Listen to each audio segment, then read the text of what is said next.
Seoul, South Korea. The relationship between Donald Trump and Kim Jong-un has been dominating the news cycles for months. But while the media focuses on these two leaders, manufacturers in Asia have been quietly eyeing up North Korea as the region's next low-cost sourcing destination. Critical conditions for low-cost sourcing hubs are low wages and a quick-learning workforce, and North Korea has both. Considering key factors for competitiveness, North Korea has the potential to become a hub, similar to Vietnam, predicts Tareho Sim, a partner at A.T. Kearney based in Seoul, South Korea. Most observers see the June 12 Singapore summit between Trump and Kim as an overture that could lead to further talks. While it is too premature for trade to be high on the official agenda, the lifting or easing of sanctions against North Korea is undoubtedly one of Kim's objectives. I believe sanctions on North Korea will be lifted through the peace process, says Sim. The US-North Korea summit talk in Singapore will bring significant progress with the confirmation of CVID, complete, verifiable, irreversible denuclearization. And North Korea will get financial aid, if this is confirmed. Trump has already said that no new sanctions will be imposed on Pyongyang around the time of the summit, and while the White House has implied current sanctions will not be removed either, trade will be a major bargaining chip in any denuclearization talks. Foundations of a garment industry ending trade embargoes would have an immediate impact on North Korea, opening it up to business and industry, and fashion would be at the heart of this. Clothing and textiles is one of the biggest export categories in North Korea, along with mineral manufactured products, says Kim. The country's garment and textile industry was estimated to be worth $725 million in 2016, a substantial proportion of its economy, and even with sanctions in place, apparel manufacturing employs a significant number of North Korean citizens in state-run factories around the country. This is largely due to the fact that the textiles category was not included in the UN sanctions list until September of last year. Peace, or progress toward peace, is certainly not a foregone conclusion at a summit between two of the most unpredictable leaders in modern history, and clearly the challenges that lie ahead before North Korea can rejoin the international community are huge. Even in a post-peace scenario, there would be serious and protracted risks related to investing in North Korea. While China and South Korea both have a vested interest in keeping North Korea in a relatively stable condition, not least to lower the number of people trying to escape across the border into their own territories, neither country is able to control the volatility of North Korea's leadership. At the end of the day, consumers mainly care about price. Inter-Korean relations, and relations between North Korea and the major regional and world powers, means that investing in facilities in the North could lead to bouts of major uncertainty for the companies involved, says a spokesperson from market research firm BMI. Foreign firms investing in North Korea would inevitably have to brace for uncertainty if South Korea elects a conservative president, one less friendly to the North in 2022, or if the anticipated denuclearization process, which probably won't happen as the US envisages it, stalls. Not to mention the possibility of regime change in North Korea itself. But according to some apparel industry leaders, the potential rewards could outweigh these risks, making the country an attractive proposition for manufacturers in the years to come, particularly those based in neighboring markets. We can't deny that there is a major opportunity here, says Gerhard Flatz, the managing director of KTC, a sportswear manufacturer in Guangdong, China. North Korea could be the East Africa of the future, but better placed, and it could play a significant role in Asian manufacturing, as brands urgently have to start relocating their sourcing. Manufacturing in North Korea could allow them to move sourcing closer to existing supply chains while making goods in one of the cheapest labor markets on earth.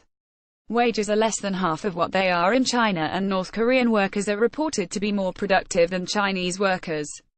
Working conditions are so harsh in North Korea, however, that the ethical dimension of manufacturing there is fraught with problems.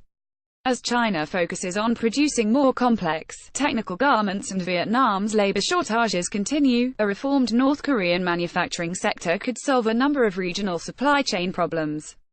Companies produce in China not for the prices but for the knowledge, says Flavien Serra, the director, DTL Sourcing.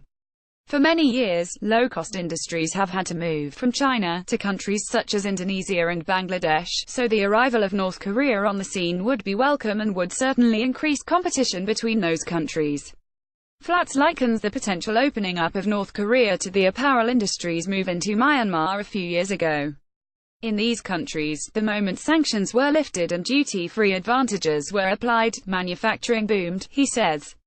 There was once an image issue with Myanmar, particularly to do with human rights, but now nobody talks about it. At the end of the day, consumers mainly care about price. However, violence against the Rohingya minority and the ensuing humanitarian crisis has prompted some business leaders to re-examine their activities in Myanmar. A worrying race to the bottom. There are already clandestine supply chains bringing North Korean-made clothes and footwear to Western markets. The border city of Dandong in China is an entrepot for Chinese clothing manufacturers, which send textiles to clandestine factories across the Yalamou River in North Korea and label them made in China upon the return. Manufacturers can save up to 75% of production costs this way. The Chinese have been using North Korean labor in Dandong for years, says Flats. From reports I have read, labor is also transferred over the border. North Korean workers come into China, but are paid significantly lower wages than Chinese nationals, and live, from what I have read, in almost prison-like conditions.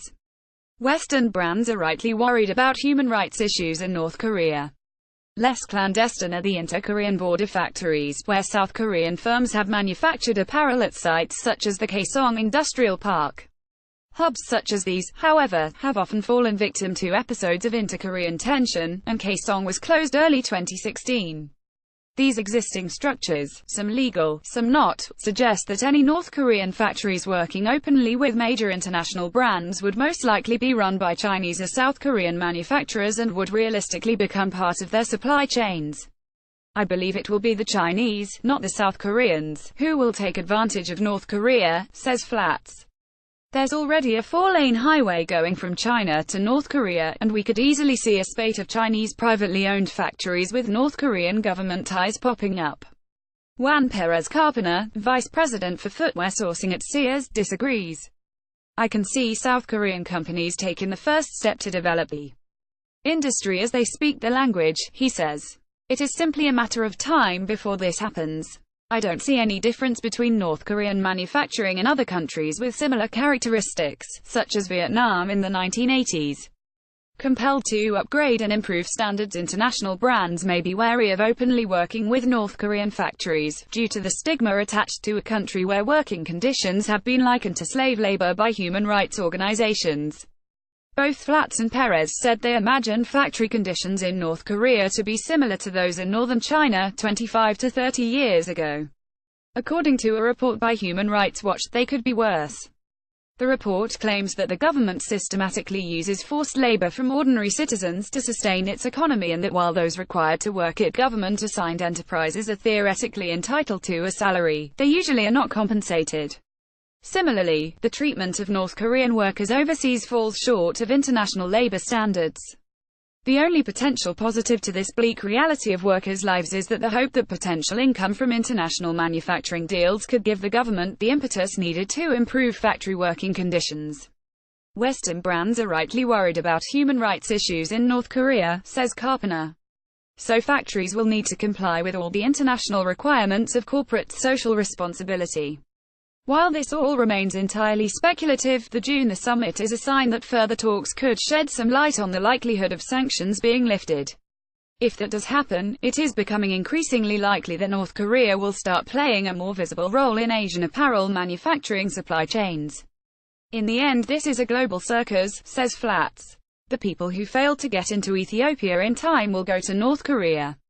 If that fails, they'll move somewhere else and the game will continue. Related articles: North Korea's fashion secrets, Pyongyang bling, the rise of North Korea's consumer comrades, Korean chaos worries the fashion industry.